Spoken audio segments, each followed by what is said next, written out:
Yes, ready, start.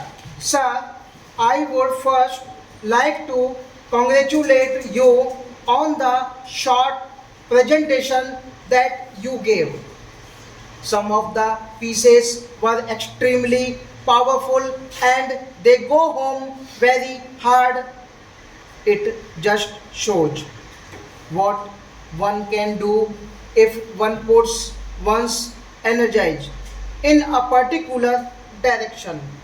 The right direction in India today, perhaps in the world today. We are facing a period of change, the like of which has not been seen ever before, partly because of new technologies that are available, but perhaps more than that because of a new thinking that is taking place around the world. We are for the first coming out of a mindset which really belongs to past centuries, a mindset which looks at human beings or the world divided up into boxes, into groups, like you just said, of Hindus, Muslims, Sikhs, Christians, and perhaps beyond that, into nations, into ethnic groups, into regions. For the first time, we have started looking at the world, looking at humanity as one integrated whole. We have started realizing that survival does not depend on any one group surviving, it depends on the survival of the whole of humanity.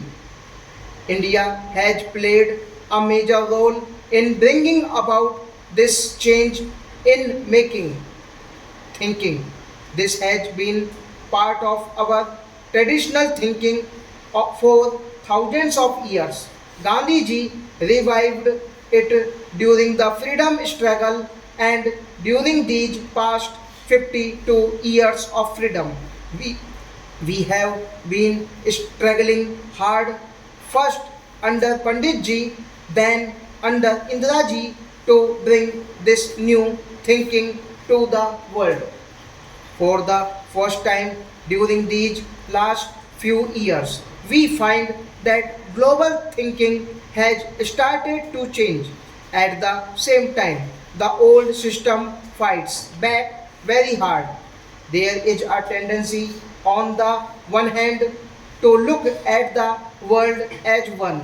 There is an equal attempt to keep the old systems continuing with change. Only projection, representation, or perception for the benefit of few. We got out of colonialism, but did exploitation and it did not. The poorer countries, the weaker countries still have a net outflow of wealth. The next phase seems to be getting into economic groups, which in a sense is no different. It just a different from exploitation, so we have to fight that as well. India has given the lead during the last 4 or 5 decades, and India will have to give the lead in the coming years also. But to give the lead, we need to do certain things at home. We need to be strong and clear in our minds about where we want to go. Our strength traditionally has been that we have always looked beyond the material into certain higher values, deeper values, perhaps spiritual values. We have looked beyond immediate gains. We have always tried to work for certain ideals. Today, this basic Indian thinking is coming under very severe attack, partially from you, because the real attack is from the materialistic attitude that is coming into our society. That is why I am glad to be with you here today. We try and turn your attention not to just selling but also at building the nation that we want to build, projecting the ideas, the ethos of India across the world. For that we need to first look within and see that what we need to preserve and what the problems are and the difficulties in preserving it. The biggest attack on our traditional thinking, on our culture, on our civilization is from materialism, which is being brought in partly because of growth. Development because people have access to goods and facilities which they did not have access to earlier, because their incomes have grown, because their standards of living have gone up. The way India has grown during these past 8 or 9 years is well behind what we ever have expected. These problems are going to get compounded. I expect our growth rate to increase even more in the coming years. So these pressures will increase even more. Therefore, we must be very clear in our minds about the sort of nation we want to build.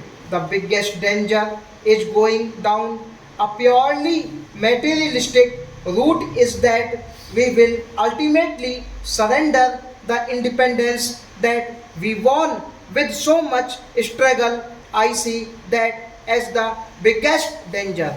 We are independent today not because we won a battle against the British and sent them home.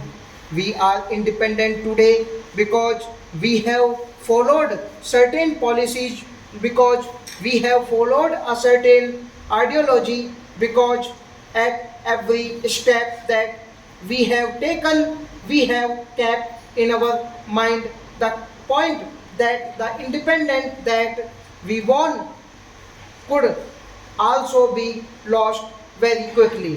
When I talk about the independence being lost, it is not just a question of being ruled by another state. That is perhaps not the way it happens now at the end of the 20th century. It happens in much subtler ways today. Flexibility in decision making, it limited options are cut, and ultimately you go by a feeling of righteousness stop.